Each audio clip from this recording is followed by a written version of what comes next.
Hey guys, it's Henry here again. Welcome back to another episode of Apparel Academy. In this episode, we're going to talk about how you, as a smaller custom apparel shop, can compete with larger businesses.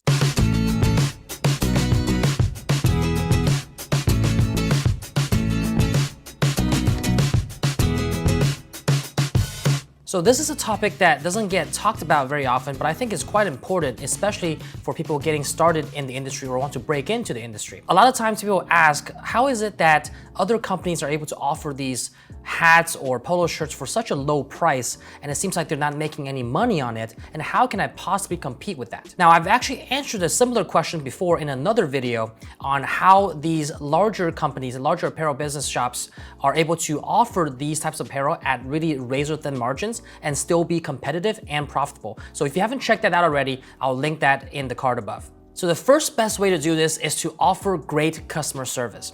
Now, because you are a smaller shop or you're just starting out, you can have that personal touch with your customers. Because you're a smaller shop, you can have the flexibility and have the time to put that personal touch forward and provide that great customer service for your clients, for your prospects, so that you can retain that business and eventually scale your business. So you want to provide that tailored care to your customers and give them that hometown hospitality, being someone that's local, being able to go and see them, maybe even hand deliver some of the orders so that you can build that relationship and build that rapport with your customers.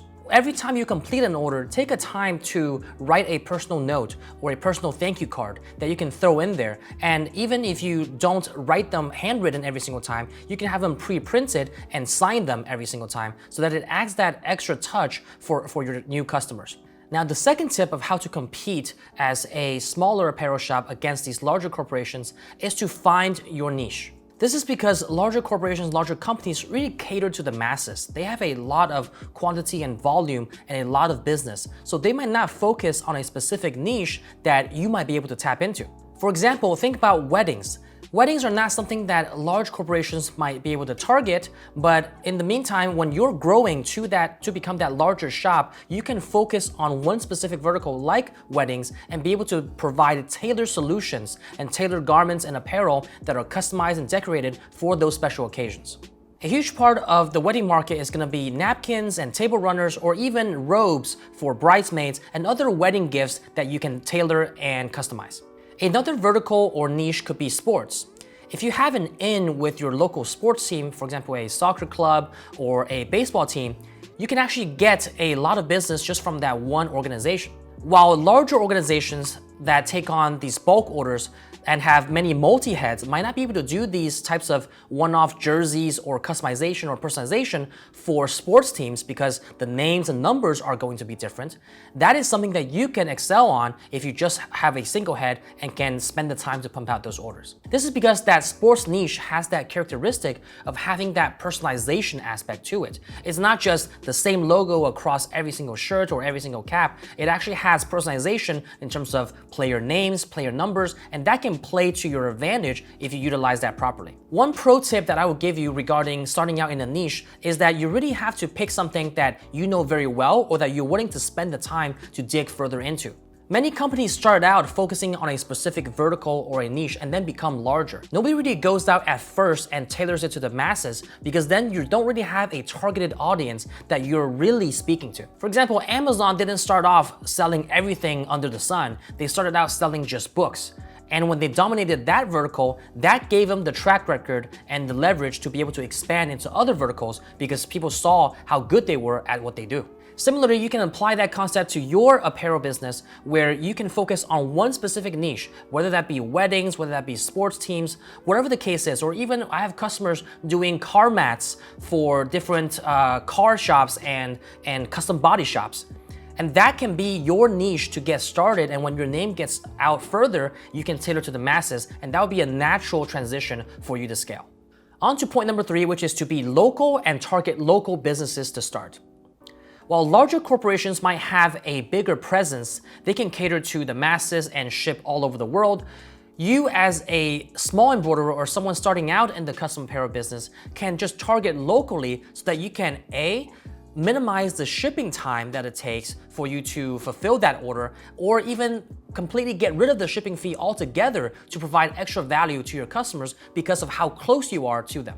Being local and giving that vibe of your customers being able to buy locally gives you an edge over other larger corporations, larger apparel shops that cater to the masses, and even though they have a larger scale, they might not be able to fulfill their local needs as well as you do. Being local also helps build that sense of community, and like I mentioned before, having extra value add to your customers. You can actually bring the order to them because you don't have to ship it. You can actually just drive down the street and hand deliver those goods to them and build that relationship, build that rapport that a larger corporation has no possible way of doing. I truly believe that custom apparel with embroidery, screen printing, direct-to-garment printing, all of these are becoming more and more hyper-local. And being hyper-local not only gives you that advantage of the shipping times and even the turnaround times, it really gives a sense of touch, a high touch point for your customers. And that is a trend that has been happening over the last several years where people are buying local because they want things right then and there. This is a trend that you can definitely take advantage of, and especially when you're starting out, focusing on a particular niche, as I mentioned before, and focusing on local is a great combination to get you started and have an edge over the competition. Tip number 4 is to take on small custom orders. This one should be quite intuitive because larger businesses, larger custom apparel shops would really not focus on these smaller orders because they feel that they're not worthwhile.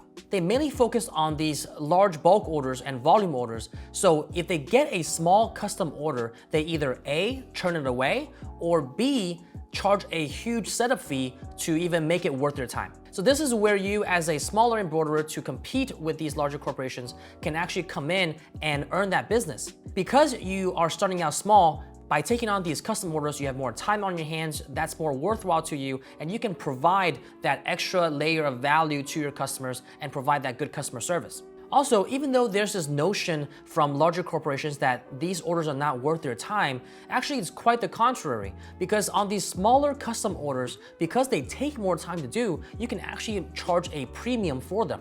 People are more willing to pay for a custom order or something that is very highly tailored for them, highly personalized for them, that you took the extra time to do, than just a run-of-the-mill type of thing that large corporations can do.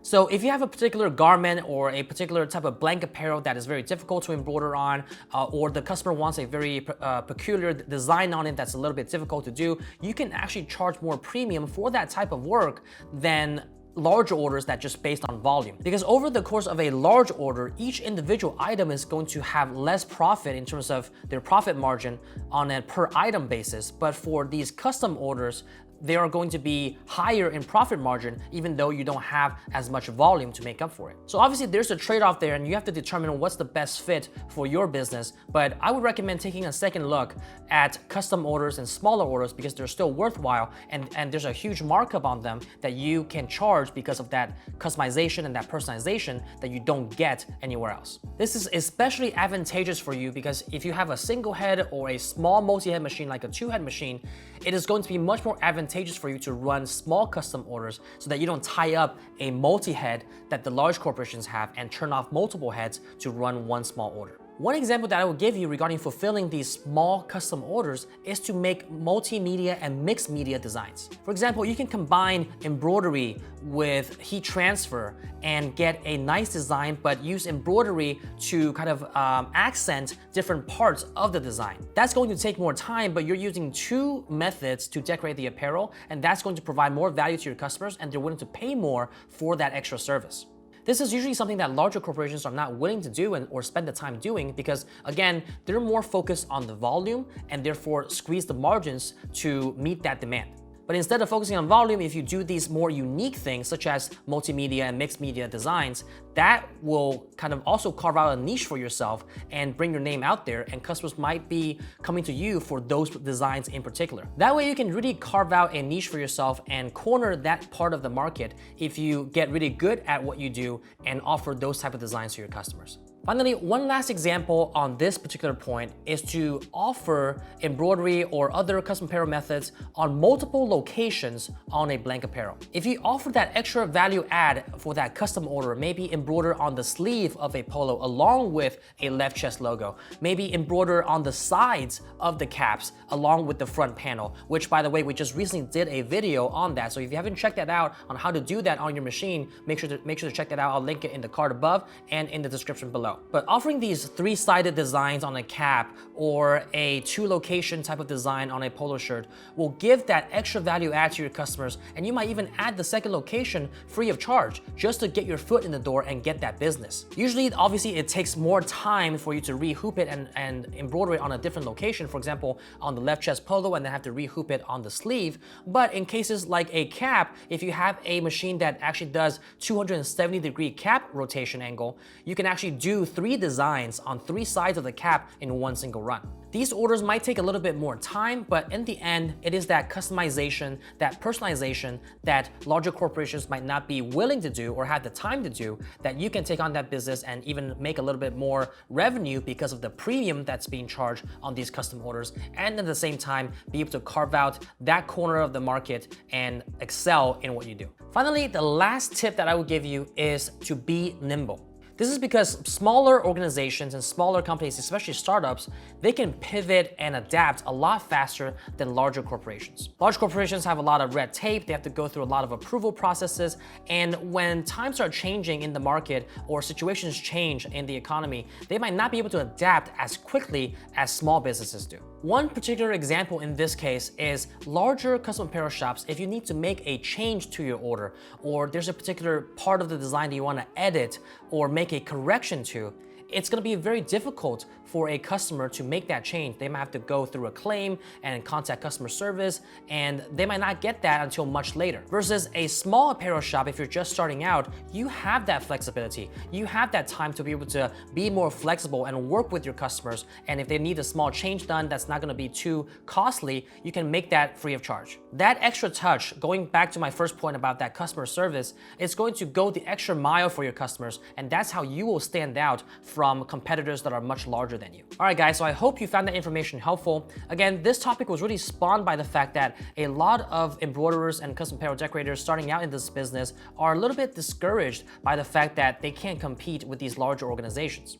However, you have to realize that these larger companies all started out as small companies at some point, right? So knowing that you have to start out somewhere, having the right tactics and strategy, as I pointed out in these several tips, is going to help you get started in one particular vertical, master that, and then expand further. So don't think that just because you're starting out, just because you only have a single head machine or you only have a single needle machine, that you cannot make this work.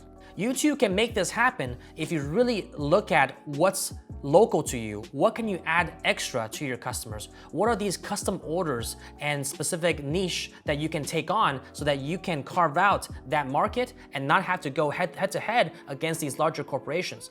And eventually, when you build up your customer base and expand larger, you can cater to the masses and become one of the ones that have multi-heads and run a custom apparel shop at scale. So if you guys found this information helpful, I would greatly appreciate it if you hit the like button and subscribe to our channel. That would greatly help our channel grow. Also, I want to remind you, if you haven't checked out some of the videos I mentioned, I'll link those in the description below. Those will really help you out in some of the niche projects and other projects that you're looking to take on. Finally, I want to remind you to join our free Facebook group, Embroidery and Custom Apparel Mastery. There's now over 18,000 embroiderers and custom apparel decorators in there sharing tips, tricks, and their knowledge of the craft, so you can join the conversation there. Make sure to follow us on Instagram at Ricoma HQ if you haven't done so already. We post here daily, so you can be a part of the conversation there. As always, thank you guys so much for watching, and see you guys next time.